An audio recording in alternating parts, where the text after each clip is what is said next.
Magsabi lang po ng amen ang nakakita na. Amen. Ayan, syempre masarap magbasa pag sabay-sabay. Ayan. Ayan, sige po. Atin na pong basahin ang sinasabi po sa Ephesians chapter 2, verse 11 hanggang 22. Ito po ang sinasabi. Therefore, remember that formerly you who are Gentiles by birth and called uncircumcised by those who call themselves the circumcision, which is done in the body by human hands. Remember that at that time you were separate from Christ, excluded from citizenship in Israel, and foreigners to the covenant of the promise, without hope and without God in the world. But now in Christ Jesus, who once were far away have been brought near by the blood of Christ. For He Himself is our peace, who has made the two groups one and has destroyed the barrier, the dividing wall of hostility, by setting aside in His flesh the law with its commands and regulations. His purpose was to create in Himself one new humanity out of the two, thus making peace, and in one body to reconcile both to them to God through the cross, by which He put to death their hostility. He came and preached peace to you who were far away and peace to those who were near. For through Him we both have access to the Father by one Spirit. Consequently, you who are no longer foreigners and strangers, but fellow citizens with God's people and also members of His household, built on the foundation of the apostles and prophets, with Christ Jesus Himself as the chief cornerstone. In Him, the whole building is joined together and rises to become a holy temple in the Lord.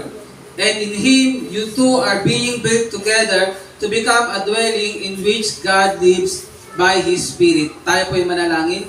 Hallelujah. Ama namin Diyos, salamat po muli sa umagang ito. Salamat po sa iyong banal na presensya na kumikilos, na siya ngayon, Lord God, na naghahari sa aming kalagitnaan. Tuloy nga po, Panginoon, anumang mga balakid, anumang gumugulo sa aming isipan, sa aming damdamin sa oras ito, Lord, ayaw nga pong palayasin, Lord God. Ayaw pong alisin sa amin, Lord God, upang kami ay makapag-focus sa pakikinig sa iyong salita. Gawin niyo nga rin po, Lord God, ang aming buhay, Lord, ay tumatanggap, Panginoon, ng pagtuturo, tumatanggap, Lord God, ng pagtutuwid. At handa rin, Lord God, na isang puso, Panginoon, na tulad ng isang, Lord, lupa na handang taniman, Lord God. Upang, Panginoon, ang iyong salita ay aming maingatan at aming pahalagaan. Lord, gamitin niyo po ang iyong lingkod sa umagang ito na sa nais mong ipaalam sa amin, Panginoon, tungkol sa iyong salita dito sa aklat ng Epeso. Mas maunawaan pa namin, Lord, kung gaano kakabuti sa aming mga buhay. Ito po aming dalangin sa pangalan ni Jesus. Amen at Amen. Sino nang galing sa Visayas? Lumaki sa Visayas, halimbawa.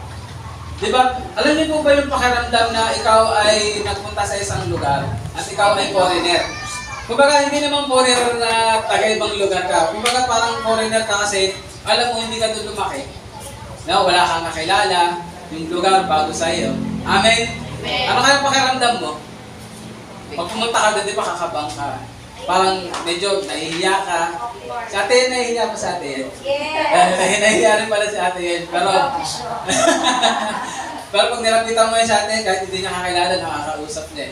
Ayan ano. So, di ba ang pakaramdam mo ay parang you don't belong? Amen? So, pero, parang sa amin dito, ako ay tubong Caloocan. Si ate yan ay tubong Kalibo. Yan. So, nung nagpunta kami dito sa San Jose, wala talaga kami kilala. Amen? So, oo, nandito kami, pumunta kami para sa mission. Pero as individual o as a family, talaga yung pakaramdam namin na parang hindi pa kami belong. Amen po ba?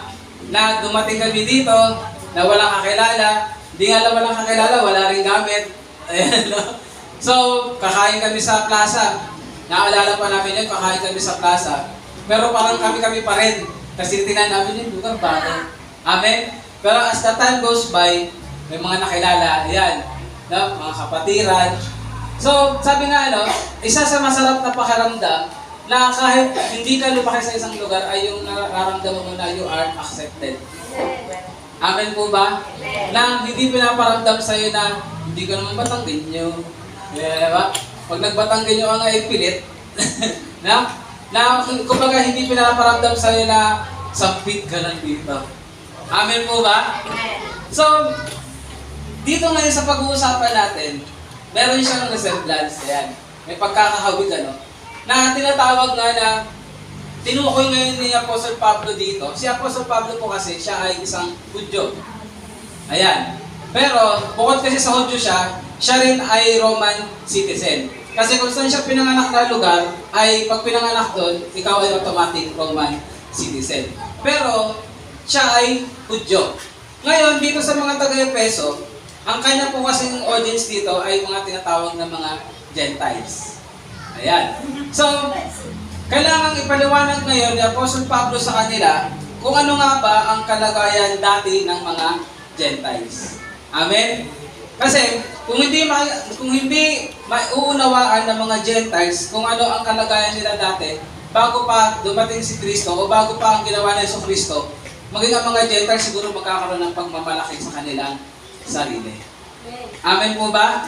Pero dahil to sa ginawa ni Apostle Pablo ngayon na ipinapaalala niya o pinapaliwanag niya ngayon sa mga henti kung anong ginawa ni Kristo, kumbaga doon nila ngayon mas ma-appreciate kung paano sila tinanggap. Sabi niyo nga pong word, tinanggap. Ayan, kung paano sila tinanggap sa pamilya ng Panginoon. Amen po ba? So, are we ready? Ayan. Sige po, tuloy-tuloy po tayo para mabilis po tayong matapos. Ayan. Sige po, ang ating pong pamagat ay simple lang. Basahin po natin sabay-sabay, 1, 2, 3. Gentiles. Ayan. Sige po, pag sinabi pong Gentiles, ayan, magkaroon po tayo ng definition ng Gentiles. Pag sinabi pong Gentile, in the Bible, it typically refers to anyone who is not of Jewish descent. Ayan, ibig sabihin, wala kang kahit isang patak ng dugo ng Hudyo. Okay? Sabi, or who is not part of the Israelite community. Amen? So, meron bang Hudyo rito?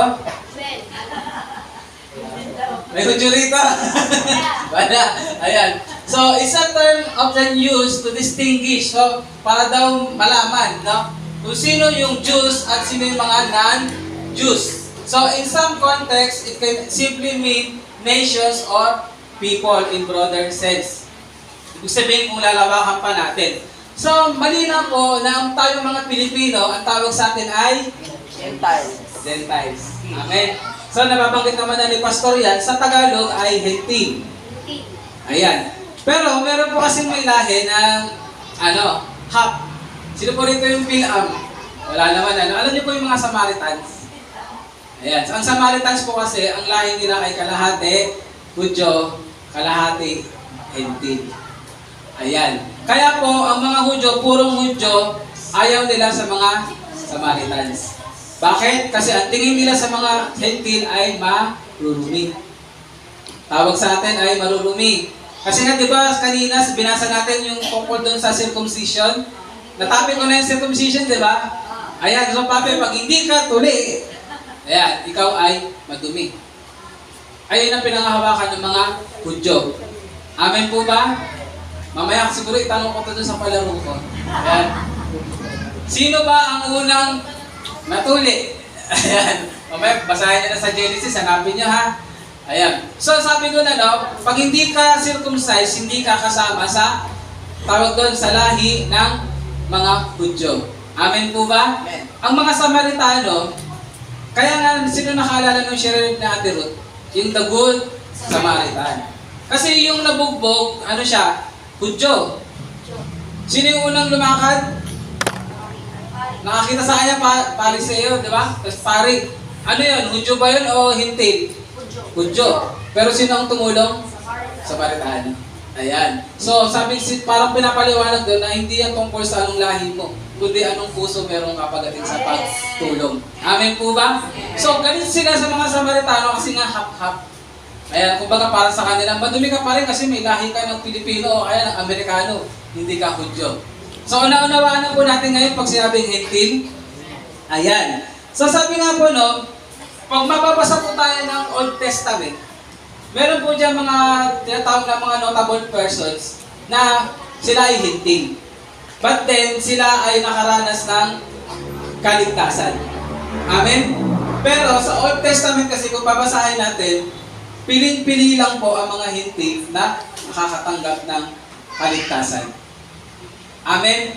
Mamaya natin pag-uusapan kung bakit. Pero tingnan muna natin kung sino yung mga notable person na yon. Sabi ba, in the Old Testament, several Gentiles or non-Israelites are mentioned, kaya mamaya mentioned as being saved or receiving favor from God. Sino kaya ang makakapagbigay kahit isa lang? Nang hindi hentil na nakatanggap na tinakpan niya yan. Marami nakatingin sa akin eh. Sino kaya? Meron kaya? Meron ba kayo nakaalala ng shinare ko tungkol dun sa Joshua? Sino kaya yung nagtago dun sa dalawang spy? Jezebel. Kukurutin ko si Ate Hen mamaya. Wala na nakakaalala kung sino? Di ba, naging siya nga ay pinagmulan din ng lahi ni Jesus? Sino kaya yun?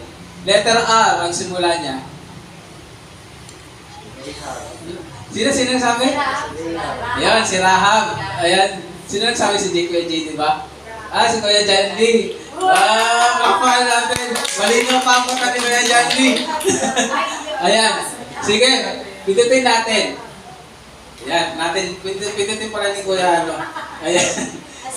Una, si Rahab. Ayan. Sasabihan niya si Rahab, siya ay isang prostitute from Jericho. Sabi niya, no, siya yung tumulong sa mga Israelite o sa mga spies ng Israelite para itago. Amen po ba? At ano yung naging kasunduan nila? Sinong manatili sa loob ng tahanan ni, tawag daw ni Rahab, ay hindi gagalawin. Sabi hindi nila papatayin. Pero kung sinong lumabas, wala na yun sa kanilang usapan. Tapos nagtali sila ng pulang ribbon, di ba? Sa labas, ibig sabihin, ayun yung bahay ni Rahab. Amen po ba? Ayan. So, ibig sabihin, nung nagapi na ang Jericho, si Rahab ay sinama nila sa mga Israelites. At eventually, nakapag-asawa siya ng Israelita. And along the way, isa siya sa mga naging tawag doon, ninuno. Ayan, ng lahi ni David hanggang kay Jesucristo. Amen po ba? Pangalawa, sino daw? Si Naaman. Sino nakakilala kay Naaman? Siya ay isang commander of the Syrian army. Ayan, siya yung nagkaroon ng ketong. Tapos sabi sa kanya, lubog ka ng 7 beses. Di ba? Sabi niya, commander siya, tapos ako, uutusan ako.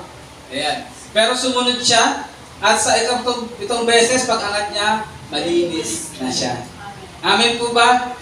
So, next natin, sino nakakilala kay Ate Ruth? Si Ruth, ayan. Mahanap na rin ni Ruth si ano niya. Si Boaz. Ayan, si Ruth po, siya po yung Moabite woman. Pag sinabing Moabite, hindi lahing Israelita. Pero ang napangasawa niya kasi ay isang Hudyo. Amen? So, great-grandmother of King David. So, nung namatay ang kanyang asawa, hindi niya iniwan ang kanyang mother-in-law na sino? Si Naomi. At sinamahan niya papuntang Israel. Bumalik. At doon na nga po nangyari yung tinatawag ng Kinsman's Redeemer. Ayan. Sino yung napangasawa niya? Boaz. Iyon, si Boaz. Amen? So, si Ruth, siya rin ay naging descendant din, ay naging pinagmulan din ng lahi ng ating Panginoong Jesucristo. At ang last po ay yung the people of Nineveh. Sino kaya ang prophet dyan? Sa Nineveh? Jonah. Yun, si Jonah. Sino rito gusto makain ng malaking isda? Kaya takasan mo daw yung kapagkatawag ng Lord sa iyo. Amen? So, kung makikita po natin dito, merong mga individual, meron din namang tawag doon, isang nation. Amen po ba?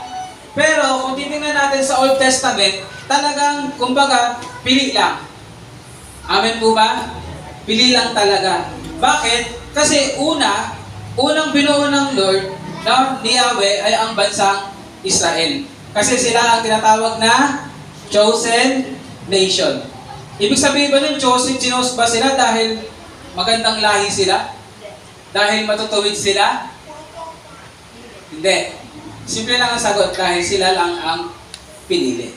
Walang ibang dahilan, kundi the decision ng Diyos na sila ang piliing nasyon na pagmumulan, na paglalabasan ng tagapagligtas. Amen po ba? It's the same with us then, today. Hindi ka pinili ng Diyos dahil maganda ka, dahil magaling ka, kundi dahil gusto ng Lord, piliin ka, tapos, kasi gagamitin ka niya. Amen po ba? Amen. Malinaw po ba yun? Amen. So, pinili ng Diyos ang nasyon ng Israel sa isang kadahilanan upang sila ay maging witness nation. Ulitin ko po, para maging malinaw, I pray na matandaan natin itong mga to. Ayan, ang dami na. No? Ang nation of Israel po ay pinili ng Diyos to be a witness nation. Dahil nga po, ang makapaligid na mga bansa sa kanila ay puro idolatrous nation o country. Kaya kailangan ang Diyos ay gumawa ng isang nasyon na siya ang kinikilalang Diyos. Amen? Ang tanong, nagawa ba ng Israelite? Nagagawa, tapos? Hindi. Nagagawa, tapos? Hindi. Hanggang eventually, kailangan silang i-disperse ni Yahweh dahil masyado na silang idolatrous. Amen po ba? So, tawag doon, alam niyo po, kaya po, nangyari ngayon na nagkaroon ng tinatawag na church. Ayan. Sabi niyo nga po, church. Ang church ba yung building? Hindi. Bawat isa sa atin. Amen po ba? So, bakit nangyari yun? Kasi ang mga Israelita, hindi nila nagawa ang pagkatawag sa kanila. Pero natupad pa rin ang sinabi ng ating Diyos na mula sa lahi ng Israelita, lalabas ang tagapagligtas. Amen? Ayun ang naganap. Asa ngayon, sabi nga no, sa pagkapanganak kay Jesucristo at sa kanyang ginawa sa krus ng Kalbaryo, yung mga nation na nakapaligid, dahil hindi nagawa ng Israelita ang kailangan gawin nila na maging witness nation. Pag sinabing witness nation, sino dapat ang nagpakilala na mayroong iisang Diyos sa mga ibang nasyon? Ang mga Israelita. Kaso walang ano nangyari?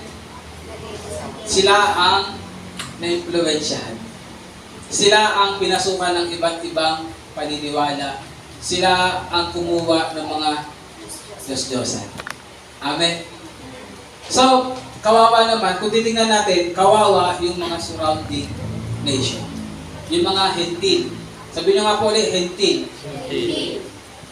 Ang tanong, ang Diyos ba natin ay mahabagin? Yes. Mahal niya ba ang kanyang lahat ng nilalang? Amen. Amen. Dahil hindi nagawa ng nasyon ng Israel ang dapat nilang gawin. Now, nangyari ngayon, nasa pamamagitan ng Panginoong Jesucristo, kailangan lumabas ang tinatawag na church. Amen po ba? Bakit? Upang ang mga hentil din ay tumanggap ng kaligtasan. Amen. Amen. Di ba kayo natutuwa? Sino ba yung mga hentil? Tayo. Pwede bang palakpakan natin ng Lord? Ayan. Pero pag-usapan muna natin ngayon, ano nga ba ang kalagayan ng hentil? No? The Gentiles condition. Ayan. So, ating kondisyon. Sabihin natin, ating kondisyon. Ating kondisyon. Number one, syempre, tayo ay separate from Christ. No? Kasi po, ito, I pray na naalala natin, ang mga Israelita sa Old Testament, ang kanilang tinitingnan ay yung tagapagligtas. Tandaan po natin, wala pang pangalang Jesus Christ sa Old Testament, pero ang pananampalataya nila ay pinangako sa Genesis 3, verse 15.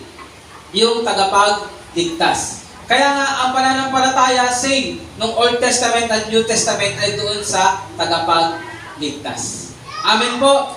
So, sa kalagayan po natin, no, tayong mga hentil, o yung mga hentil doon sa Old Testament, ang kalagayan po nila ay separate from Christ. Bakit separate from Christ? Kasi ang totoo, hindi pa na ipapalaganap sa kanila ang mensahe tungkol sa tagapagligtas. Amen. Amen po ba? Amen. Next. So, excluded from citizenship in Israel. Ibig sabihin, hindi sila kasama doon sa bayang pinili. Ayan. Hindi, kumbaga, parang tayo ngayon, tayo ba mga Pilipino, malaya tayo makapasok sa Amerika?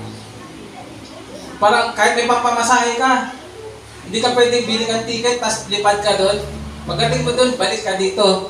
Ayan, ano? Kasi anong kailangan doon? US visa o kaya tourist visa. Amen po ba? So, ganun din, excluded sila, hindi sila kasama sa citizenship ng Israel. So, kapag sinabing hindi kasama ka sa citizenship ng Israel, ibig sabihin, hindi ka kasama dun sa God's chosen people. Malinaw? Next natin. So, kung hindi ka kasama sa citizenship ng Israel, automatic, hindi ka kasama dun sa covenant of promise. Okay? Naunawaan natin? Kasi merong pangako ang Diyos sa kanyang bayan. Ito ay kanyang pangako kay Abraham. No? Pangako kay Abraham na napasa sa salin lahi.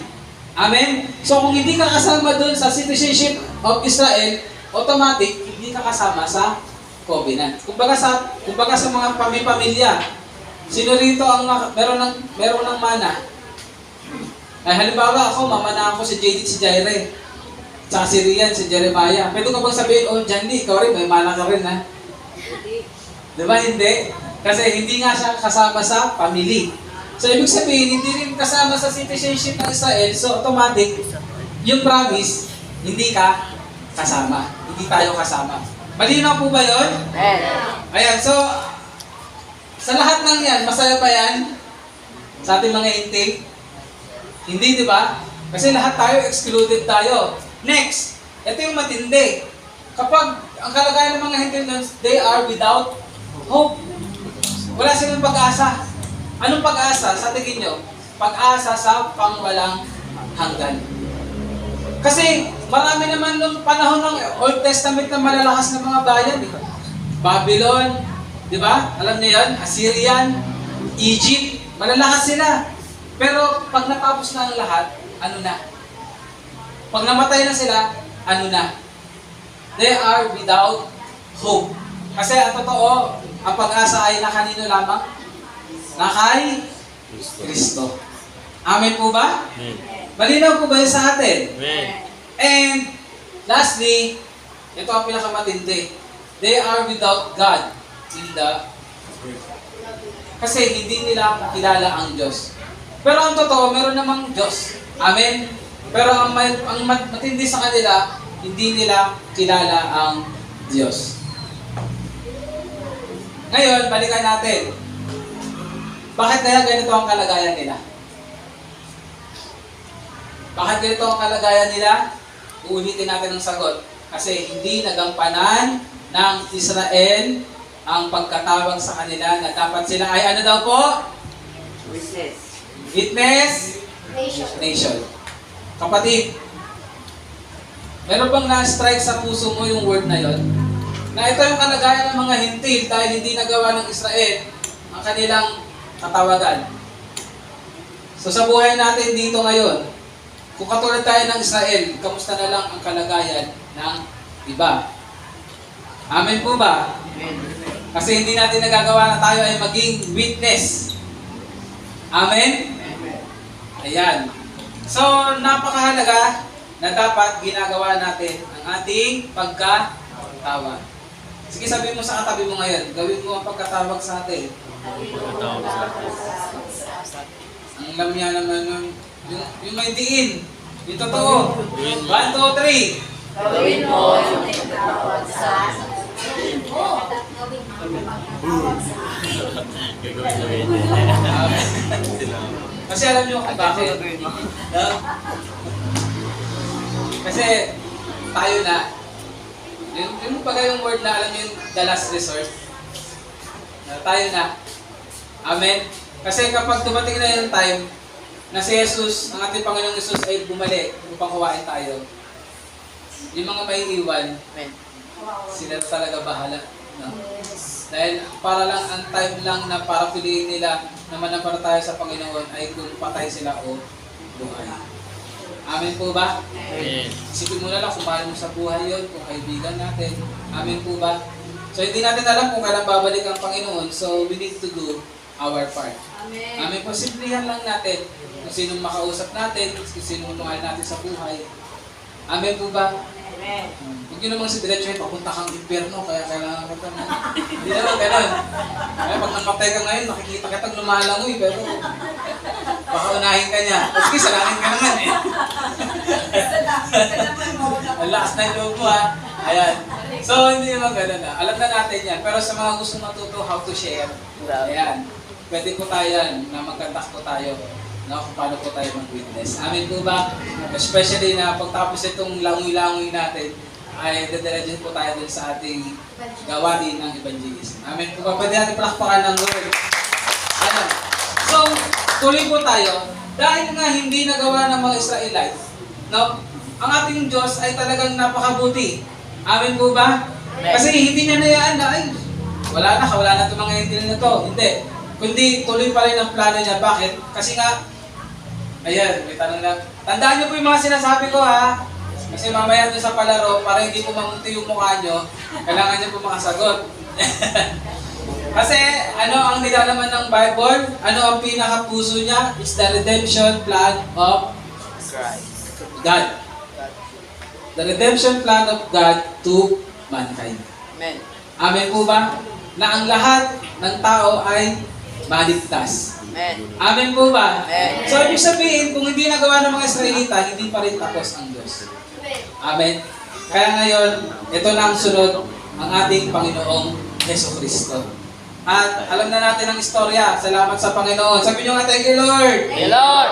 Ayan, makakapag-swimming kami. Ay, sa kaligtasan. Ayan, ano? So sabi nga, no, thank you, Lord. Kasi ginanap ng Panginoon ang kailangan niyang gawin upang hindi masabi ng mga Israelita lang ang makakilala sa Diyos at maging chosen na people. Amen po ba? Amen. Ayan. So dahil sa ginawa ng ating Panginoong Jesucristo, tayo ngayon mga hintil, sabi niyo po, tayo mga hintil ay tumanggap ng kaligtasan. Tayo mga tumanggap sa Panginoon, tayo ngayon ang kanyang iglesia. Amen? Amen. Tulad ng mga Israelita, nang sila ay tinawag na chosen nation, meron silang gawain. Amen. Amen? So tayo rin bilang church ay meron ding gawain Amen. to be a witness to the nation. Amen. Amen? Anong tawag sa kanila? Sila dapat ay witness To the nation. Pero tayo ngayon, dapat tayo ay mag-witness sa mga nation. Amen? Amen po ba? Amen. Grabe ba pagkatawag? Amen. Amen, hindi ba kayo proud dun? Tinawag tayo ng Lord to be a witness to the nation. Kaya nga, di ba? Ano yan sa tawag dun sa Matthew? Ano yung Great Commission? Therefore, go and make disciples of all Nation. Wow! Wait, dyan, alam niyo yung word na yon? Ibig sabihin, malaki ang posibilidad ng iba sa atin dito makakapunta ng ibang bansa. Nakikita nyo? Kasi sinabi, witness to every nation. Ibig sabihin, hindi ka lang pang Pilipinas. Sabi mo nga sa katabi mo, hindi ka lang pang Pilipinas. Hindi ka lang pang Pilipinas. Pag ginusto ng Lord na parang nakakatawa isipin, pero ang totoo, kaya gawin ng Lord. Kung gusto ka ng Lord mag-witness doon sa Mexico, sa Canada, sa US, Germany, sa London. Ano? Pero pag sinabi, North Korea, Cuba, di ba marami? Ibig sabihin, kapatid, maaaring hindi ka lang pang Pilipinas. Pero kailangan gawin mo yung pagkatawag sa'yo. Amen. Ayan, malinaw yan ha. So, pag-usapan natin ngayon, sa pag-aaralan natin, wala tayong ibang dapat makita rito. Kundi, ayun pa rin, makita natin ang grabing pagmamahal ng Diyos sa atin sa pamamagitan ng ating Panginoong Jesucristo. At kung paano naman natin ma-appreciate ang ating Panginoong Jesucristo sa ginawa niya upang matanggap natin kung ano na ang kalagayan natin ngayon bilang mga hentil. Amen po ba? So, tuloy po tayo. So, ito na po ngayon, the Gentiles' condition through Christ. Ayan, mababasa natin yan sa verse 12. Pero basahin muna natin ang verse 12. Ayan. Ano nga ba ang sinabi? Sige, Kuya Renz. Nalilito kasi ako kay Renz sa kay Lance eh. Parehas naman silang pogi. Ayan, kaya okay lang. Ayan. So, the Gentiles' condition through Christ. Dahil po sa ginawa ng ating Panginoong Jesucristo, at dahil tayo po ay nakipag-asa ngayon kay Jesucristo, ito na yung nangyari. Basahin nga na po natin, 1, 2, 3. We are now one body with the Jews. Tayo ngayon ay kasama na saan ba? Sa katawan ng mga Hudyo? Hindi. Sa katawan ni Kristo. Amen po ba? Ibig sabihin, sa katawan ni Kristo, dahil kay Jesus, wala na ngayong Hudyo at wala nang hindi. Tayo ngayon ay lahat kasama sa katawan ni Kristo. Amen. Malinaw po ba yan? Yes. Ayan. So, anong state yan? Physical ba yan o spiritual? Ayan. Spiritual yan. Spiritual state. So, sabi nga, no, because of Jesus, who is, ano daw po, ang ating kapayapaan. No? Si Jesus, siya mismo ang nagwasak. Sabi niyo po, nagwasak. Sa tawag ng middle wall. Yung sabi ng middle wall, yung nag-separate. Amen? Alam niyo po ba, ano? Sinabi niya nag-division para sa mga Hintil at sa mga Hudyo. Amen? Kasi po ang katotohanan, ang commandments ay ginawa para sa mga Hudyo. Sino nakakalam nun? Ang commandments po ay ginawa para sa lahi ng mga Hudyo. At tayo mga Hintil ay hindi tayo sakop ng commandments. Pero kailangan natin malaman ang commandments. Sino ba nakakaalala kung bakit binigay ang commandments? Para maligtas ka ba? Ano? Para malaman mo kailangan mo ng tagapagligtas. Amen? So ang mga Hintil, kailangan nila malaman yun. Kasi para malaman nilang kailangan nila ng tagapagligtas. So dahil sa ginawa ng ating Panginoong Jesus na yun, no, nakarating na yun sa atin ang mensahe. Amen po ba? Nakarating sa atin ang mensahe ng kaligtasan at tayo ay tumanggap ng kaligtasan. Amen?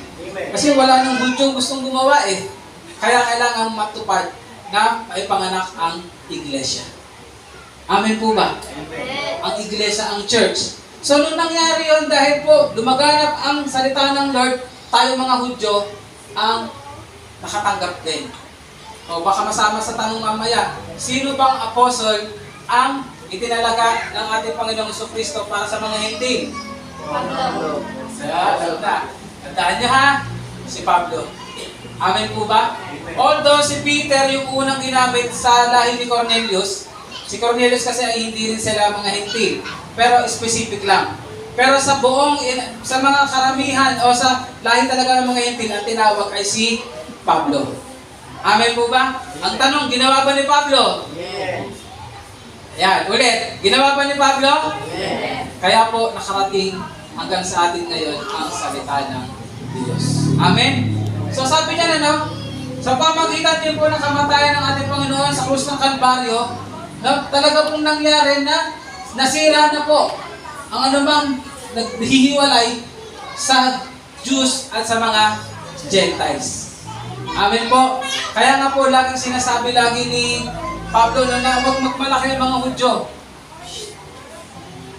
Wala pa naman sa atin nakakapunta ng Israel, ano? Pero alam nyo po, malungkot pa rin ang kalagayan sa Israel kapag may nakausap ka na pure na Hudyo. No? Ang tingin pa rin ng iba sa atin talaga ay tayo ay malulubig. Lalo na po yung mga Hudyo na hindi naniniwala kay Jesus Christ. Yung mga nandun pa rin sila sa, tawag doon sa religion ng Judaism. Ayan. Amen? Pero syempre, may time sila. Meron silang time na sila ay kakatagpuin ng Panginoon. Pero sa atin ngayon, ito na ang pinanampalatayanan natin. Dahil sa kamatayan ng ating Panginoong Jesus sa krus ng Kalbaryo, dahil tayo ay niligtas na ng Panginoon, wala na ngayong division between Jews and Gentile. Amen? So anong sabihin nun? Sabi rin po nito, because of Jesus, who made peace by reconciling both Jew and Gentiles to God in one body through the cross. Ibig sabihin, kung paano may kapayapaan ng mga Israelite sa Diyos, maayos na relasyon, tayo din mga Hintil, ay meron na rin tayo ngayong maayos na relasyon sa ating Diyos. Amen po ba? Pwede ba palakpakan natin ang Panginoon? Ayun ang ginawa ng Lord sa atin. Next. Meron pa yan? Number 3. Yung sinasabi na, ayun ba, we now share access to the Father with the Jews. Ayan. Alam niyo po, bigyan ko lang kayo ng konting, kwento tungkol sa Bible. Nung sila po ay pumunta sa Mount Sinai, sila po nakakaalala na ang mga Israelis ay pumunta sa Mount Sinai. Diba? Sila doon ay para kausapin ng Diyos.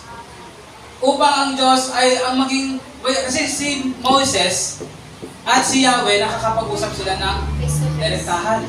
Ibig sabihin, narinig ni Moises ang tinig ng Diyos at narinig naman ng Diyos ang tinig ni Moises. Actually, ayun po ang purpose din kung bakit si Yahweh ay tinipon niya ang mga buong Israelita sa time na yun. Kasi ang gusto ng Lord, ang mga Israelita ay marinig din ang kanyang tinig. As in, direct. Kaso nga lang, nung narinig ng mga Israelita, kulog pa lang, kidlat pa lang, natakot na sila. At pakaramdam nila ay mamamatay na sila. Bakit kaya? Kasi yun dahil sa pananampalatayang maliit. Amen po ba? Kaya ang nangyari na lang ngayon, si Moises na lang ang kinakausap o kaya ang mga propeta. Amen po ba?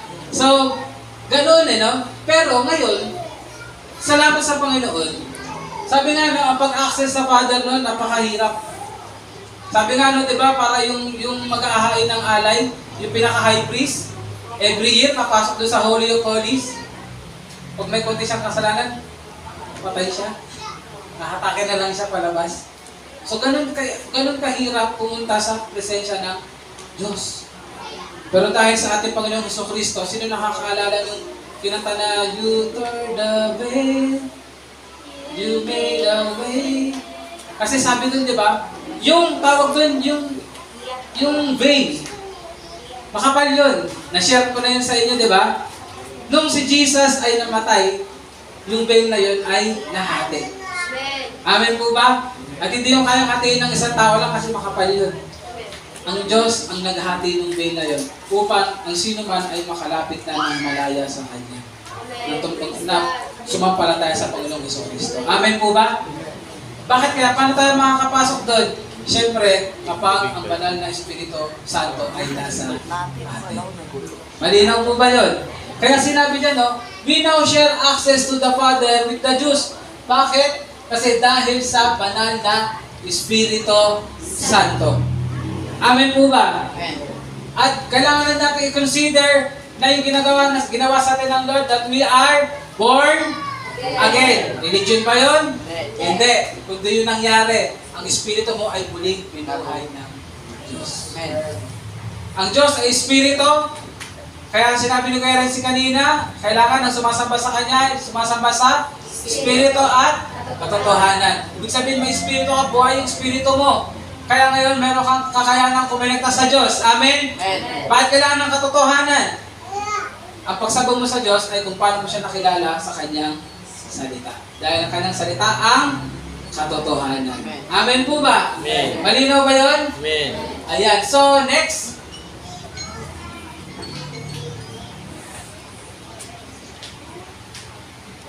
So, ito ulit. The Gentiles' condition in Christ. Naunawaan ba natin yung kaninang point? Amen. Masaya ba tayo? Yes. So, sabi nga nung una, hindi tayo pasama, no? Pero pag-usapan pa natin ngayon dito. Ayan, sige. So, sinabi dyan, lumiit Ayan. So, they are now fellow citizens with the saints. So, sabi nga, kung merong chosen nation noon, ayan, actually, ang Israel, chosen nation pa rin sila. Walang magsasabi rito na Pilipinas na ang chosen nation. Kulto kayo. Kulto tayo nun. Amen po ba? Wala pong ibang chosen nation kundi ang Israel. Ang up until now, yun pa rin. Amen po ba? But then, ang maganda dito, dahil tayo ay nakipag-isa kay Kristo Jesus, tayo ngayon ay ano daw po? Fellow, sabihin nyo nga po, fellow citizens. Amen? Amen. So, basahin na natin yung sinasabi sa Philippians 3:20. Babasahin ko dito. Philippians 3:20. Ito po yung sinasabi rito. But our citizenship is in heaven. Amen. Ayaw niyo ata. Ulitin ko. But our citizenship is in heaven. Nagpapakpaan natin ng Lord. Kaya nga daw, kapag ikaw ay 1 to 59 years old, dalawang citizenship mo. Ano? Filipino citizen at heaven citizen. Kapag 60 ka na, 3 na. Senior citizen na. Ayan. Si Inay, kasama na doon.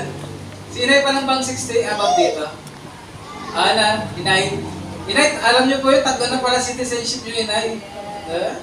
Ayan, ano? So, our citizenship is in heaven. Kaya kami tanong niya, may kanta yun eh. Tahanan ko'y langit.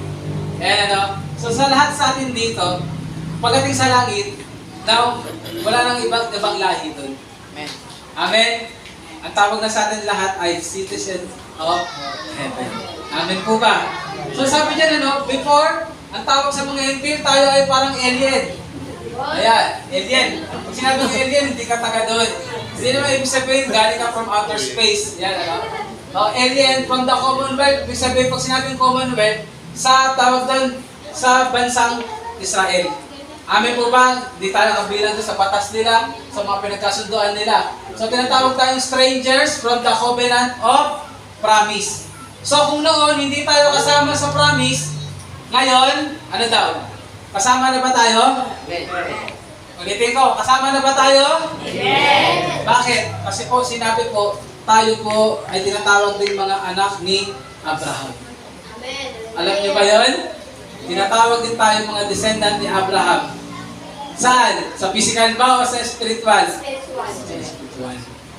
Amen po ba? Ibig sabihin ko, anong promise kay Abraham, tinatanggap din natin ngayon. Amen ba? Pwede ba palakpakan natin ng Lord? Kasi sa promise ni Abraham, sinabi doon, many nations will be blessed through you. Sa pamamagitan niya. Ibig sabihin yung many nations na yun, ayun na yung Gentile nations. Pero mangyayari lamang yun kung sino ang sasampalataya sa Panginoong Yesu Cristo. Amen po ba? Amen. Kaya, ang dami na nangyari sa ating mga hentil, ano? Sige, Kuya Renzi. Yeah, sabi nga po dito, they are now members of the household of God. Ayan, basahin natin ulit sa Romans 8. 14 hanggang 17. Actually, nilagay ko dyan tinanggal ko lang kasi sobrang haba. Hindi kasya, mahirap basahin. So sabi rito, for those who are led by the Spirit of God, ulitin ko po, for those who are led by the Spirit of God are the children of God. Amen. Parang ayaw niya. Parang gusto niya mas anak kayo ni Patron. Ayan. For those who are led by the Spirit of God are the children of God. Amen. Ito ang bakbakan ng Lord. Kung proud ka na tatay mo yung tatay mo, mas maging proud ka dahil tatay mo ngayon ay Diyos. Amen? Wala mapapantay sa Lord. Yes. At ang pinakamatindi ron, Diyos mo banal, kasi ikaw ganito, pero tinawag ka pa rin anak ng Lord. Amen. What a grace. Grabe pag-ibig ng Lord. So sabi nito, the Spirit you receive does not make you slaves. Hindi na tayo mga alila o alipin. Hindi tayo niligtas ng Lord para maging alipin. So that you live in fear again. Hindi ka na daw ngayon slave para hindi ka na mamuhay muli sa takot. Sabi nito, rather, the Spirit you receive brought about you adoption to sonship. Alam niyo po, pag sinabing adoption, matindi po yan. Ibig sabihin, inaaking kang anak ka na talaga. Kaya sabi mo nga sa katabi mo ngayon, anak ka na ng Lord. Kaya nga sabi nito, and by Him, we cry, Abba, Father. Ano daw po? We cry, Abba, Father. Kaya kung anak ka ng Lord, anak ka ng Diyos, dapat marunong ka tumawag sa Ama. Amen. Hindi ka nag-aanilangan tumawag sa Ama. Amen. At wala kang ibang sandigan, kundi ang Ama. Amen. Sino yun? No? Ang ating Diyos. Amen po ba? Sabi pa rito, the Spirit Himself testifies with our spirit that we are God's children. Kaya kapag nasa iyo ang banal na Espiritu Santo, hindi lang ikaw, hindi lang yung pananampalataya mo, kundi yung mismong Holy Spirit ang nagsasabi na ikaw ay anak ng Diyos. So sabi dito, now if we are children, then we are heirs. Sabi nga po ng tagapagmana rin tayo kasama ni Yesu Cristo. If indeed we share in His sufferings, eto na, if indeed we share in His sufferings, in order that we may also share in His glory. Nakuha nyo kaya yung dulo? Gusto kong basahin ulit yung dulo. If indeed we share in His sufferings. Sino rito yung gusto pag kay Lord, puro saya lang? Amen. Sino rito yung pag sinabi kay Lord, puro good things lang?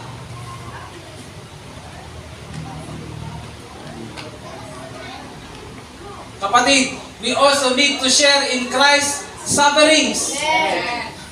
Kaya huwag kang magtaka kung bakit ang dami nangyayari sa iyo na nasasaktan ka.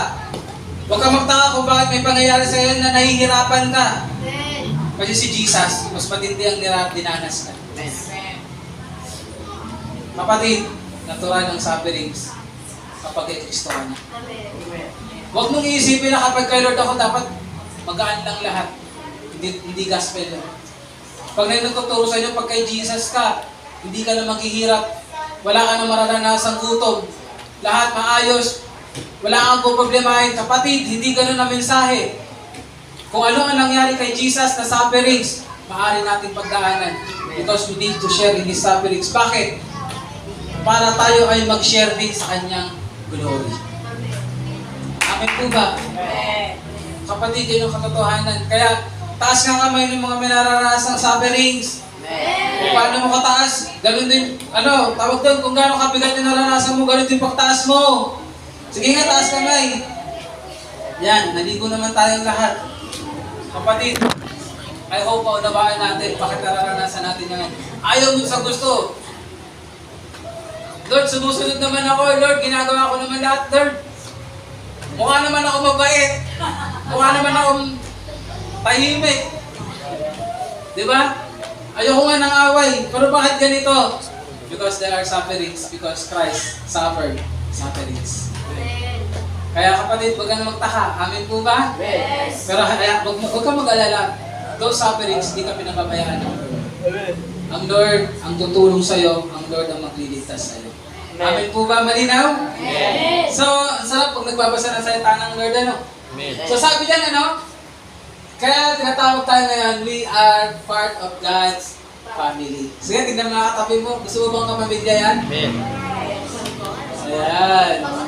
Sige, pwede nyo lang iuwi si Angelo. Ay, sabi ka, alanganin. Pagka iuwi si Angelo, kasama yung pamilya. Ayan. Pero ang katotohanan, ayun po ang ating state, we are family. Amen? Alam mo, naalala ko. Ayan, nagre-reminis na si Lolo. Ayan. Naalala ko kasi nung bagong nagsisimula pa, ang Faith City Church, ang welcome song ko lagi ay yung welcome to the family. Yes. Sino nakaalala nun? Yung mga unang nagsimba, ang pinapakanta ko, welcome to the family. Bakit? Kasi ang nilagay sa akin ng Lord, kailangan maranasan ng bawat pumapasok that they belong to the family of God.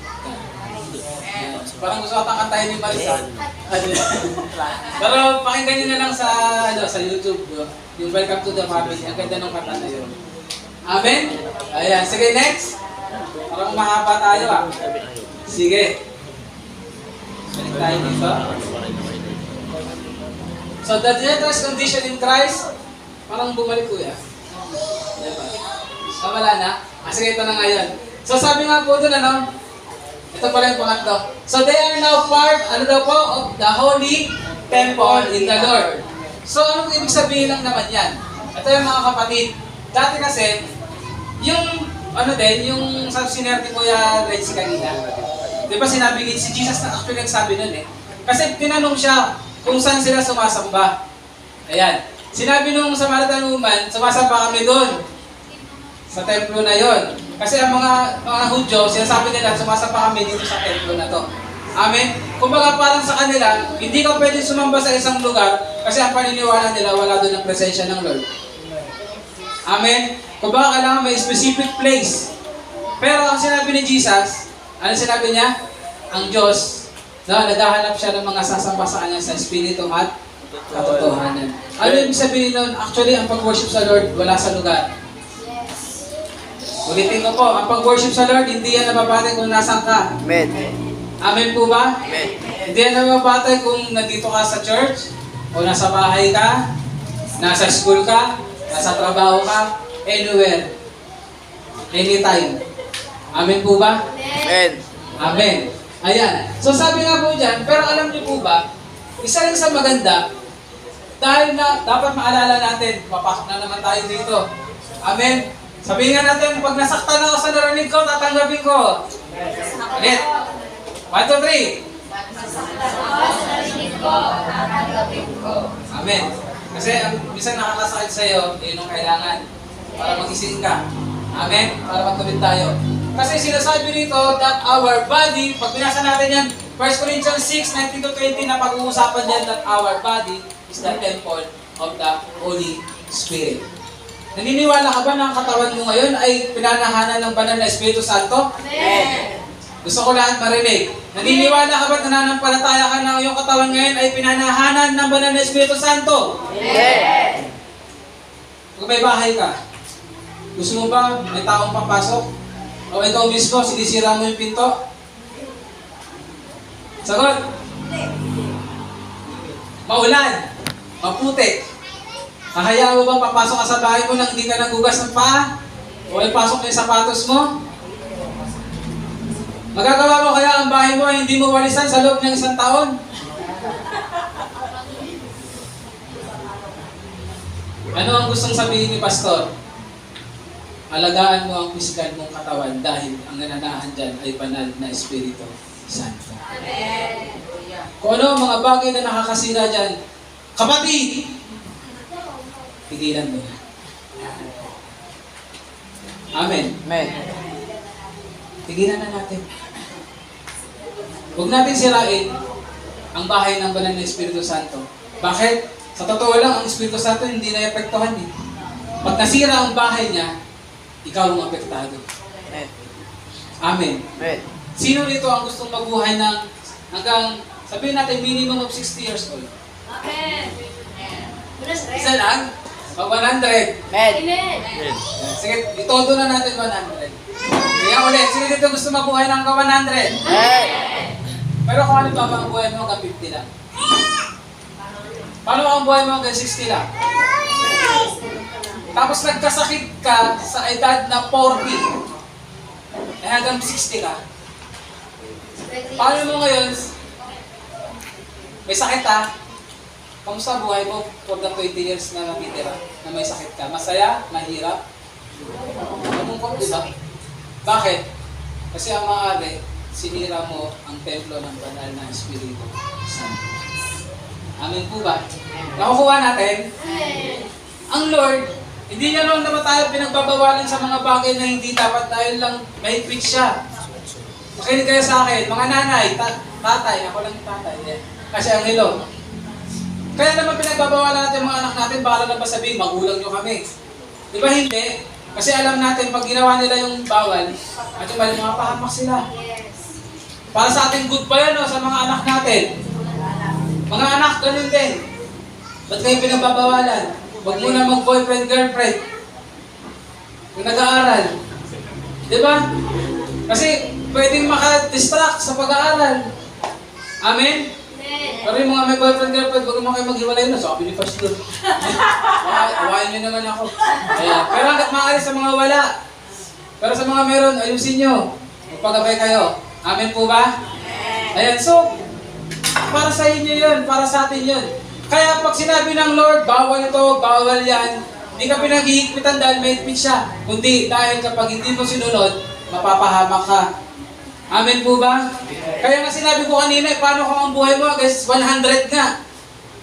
Tapos nagkasakit ka ng 40. Ito yung 60 years mo. Imbis na masakit, malakas ka, may sakit ka. Gusto niyo ba yun? Ingatan natin ang templo ng banal na Espiritu Santo. Amen po ba? Sa tingin niyo ba, alam niyo na yung nakakasira sa katawan natin? Sigaw kayo ng malakas na amen. Alam niyo na ba yung nakakasira sa katawan natin? Amen. Sabi mo, titigilan ko na.